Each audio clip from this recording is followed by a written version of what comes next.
और चलिए वक्त हो गया है बड़ी खबर का। नोएडा प्राधिकरण की 200 करोड़ की एफडी में छापेमारी सेंधमारी हुई है। प्राधिकरण की शिकायत पर थाना सेक्टर 58 में एफआईआर दर्ज हुई। पुलिस ने बैंक कर्मियों से पूछताछ की है। ऋतु माहेश्वरी ने एसीईओ समेत 3 लोगों की जांच कमेटी बनाई। एफडी कराने में शामिल प्राधिकरण कर्मियों की भूमिका की ये कमेटी जांच करेगी। 200 करोड़ की एफडी कराने के नाम पर फर्जीवाड़ा हुआ है। बैंक ऑफ इंडिया में मौजूद खाते में जमा कराई गई थी 200 करोड़ रुपए। खाते धारक ने 3 करोड़ 80 लाख बैंक से निकाले। प्राधिकरण के अकाउंट डिपार्टमेंट बैंक कर्मियों की मिलीभगत की आशंका है। मामले से जुड़े लोगों को जल्द से जल्द गिरफ्तार किया जा सकता है।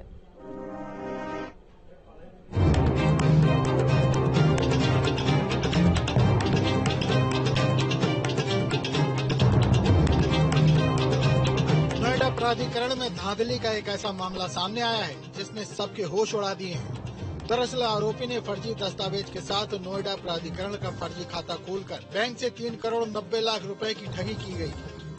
प्राधिकरण ने बैंक को 200 करोड़ रुपए की एफडी तैयार करने के लिए रकम ट्रांसफर की थी। नोएडा प्राधिकरण घोटाले को लेकर एक बार फिर सुर्खियों में। इस बार जो घोटाला हुआ है वो 200 करोड़ रुपए प्राधिकरण ने एक ऐसे बैंक खाते में जमा किए जो प्राधिकरण का बैंक खाता ही नहीं था।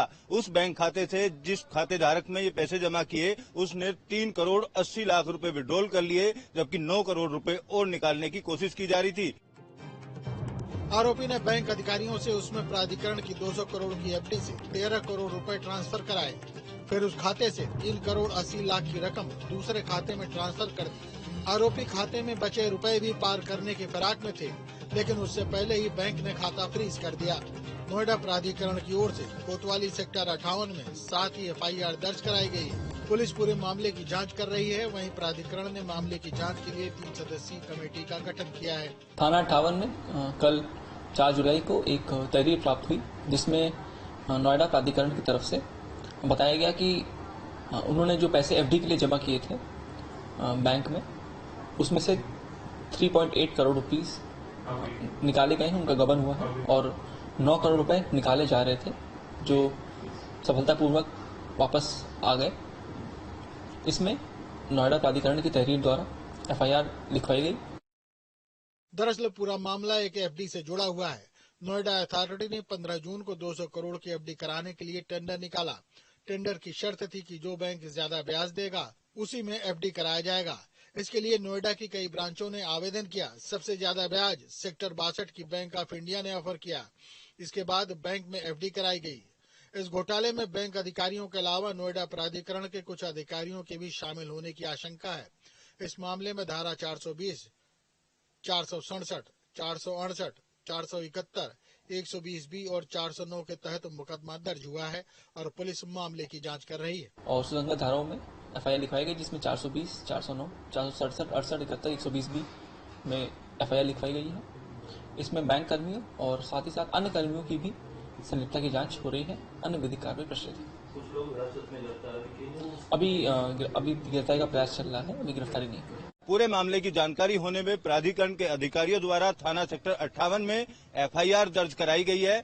इस पूरे मामले में नोएडा प्राधिकरण के अधिकारियों सहित बैंक कर्मियों की संलिप्तता शुरुआती जांच में पुलिस को सामने आई है। पुलिस अधिकारियों का कहना है कि तमाम तथ्यों को खंगाला जा रहा है और शुरुआती जांच में ये बात जरूर स्पष्ट हो गई है कि जिस बैंक खाते में ये 200 करोड़ रुपए डाले गए थे वो बैंक खाता प्राधिकरण का न होकर किसी अन्य आदमी का था। बावजूद लापरवाही की गई या संलिप्तता की गई ये तो जांच के बाद ही साफ हो पाएगा, लेकिन 200 करोड़ रुपए से जुड़ा मामला ये फिलहाल सुर्खियों में बना हुआ है। अब देखना होगा कि प्राधिकरण के किन किन अधिकारियों पर इस पूरे मामले में गाज गिरेगी और किस किस बैंक कर्मी की इस पूरे मामले में मिलीभगत है। वीडियो जर्नलिस्ट विपिन कुमार के साथ अमित चौधरी, न्यूज स्टेट नोएडा।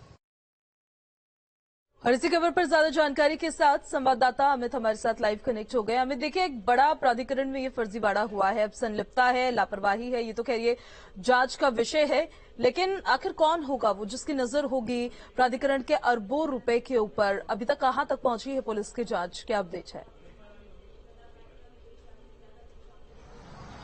देखिए पूजा, इस पूरे मामले को लेकर पुलिस की 3 टीमें रात भर छापेमारी करती रही। उस बैंक खाता खुलवाने के दौरान या इस टेंडर को जारी करने के दौरान आपको बता दें कि नोएडा प्राधिकरण का जो भी पैसा है, जो प्रॉफिट का पैसा होता है उसका अलग अलग बैंकों में एफडी इसी तरीके से कराई जाती है और एफडी करने के लिए भी बाकायदा टेंडर जारी होता है। उस टेंडर में जो बैंक सबसे ज्यादा मुनाफा देने की बात करता है उसको एफडी का पैसा जमा कराया जाता है। इसमें भी सेम प्रक्रिया प्रयोग की गई थी, लेकिन जो बैंक खाता खोला गया उस बैंक खाते में बैंक में जमा जो फॉर्म था उस पर दस्तखत भी फर्जी मिलने की जानकारी पुलिस को रात भर की छापेमारी और इन्वेस्टिगेशन में मिली है।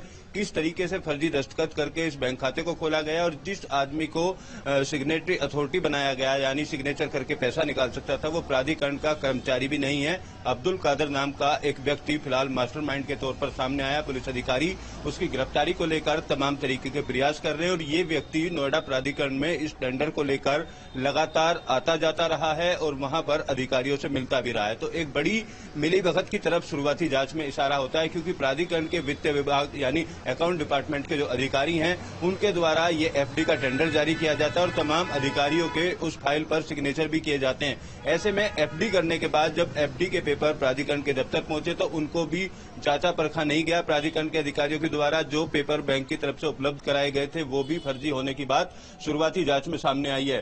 फिलहाल प्राधिकरण के द्वारा एक टीम जरूर गठित की गई है, कमेटी बनाई गई है एसीओ लेवल की, उसमें 3 लोगों को रखा गया है। वो अधिकारी 15 दिन के अंदर अपनी जांच रिपोर्ट देंगे और जो प्राधिकरण के वित्त विभाग के अधिकारी है उनकी संलिप्तता को प्राधिकरण की ये 3 सदस्य कमेटी जो है ये तय करेगी कि आखिर किस किस तरीके की गड़बड़ियां पाई गई हैं। दूसरी तरफ बैंक की भूमिका की जांच करने के लिए या प्राधिकरण अफसरों की भूमिका की जांच करने के लिए पुलिस की भी 3 टीमें लगी हुई हैं जो संदिग्ध आरोपियों की से पूछताछ कर रही हैं और अब्दुल कादर को गिरफ्तार करने के लिए अलग अलग उसके ठिकानों पर छापेमारी की जा रही है। बैंक कर्मियों की अगर माने तो बैंक कर्मियों की तरफ से भी इसमें मिलीभगत का अंदेशा शुरुआती जांच में होता हुआ नजर आ रहा है। हालांकि बैंक मैनेजर की तरफ से ये जरूर कहा गया है, जो सूत्रों से जानकारी मिली है कि इस एफडी में जब प्राधिकरण के अफसरों द्वारा इस एफडी को कराया गया तो बैंक की तरफ से कोई लापरवाही नहीं बरती गई है। उल्टा प्राधिकरण की तरफ से जिस आदमी को नियुक्त किया गया था इस खाते की देखरेख करने के लिए उस व्यक्ति ने अपना फर्जी आई कार्ड बनाया और आई कार्ड के माध्यम से लगातार वो जब इस एफडी को जून में कराया गया था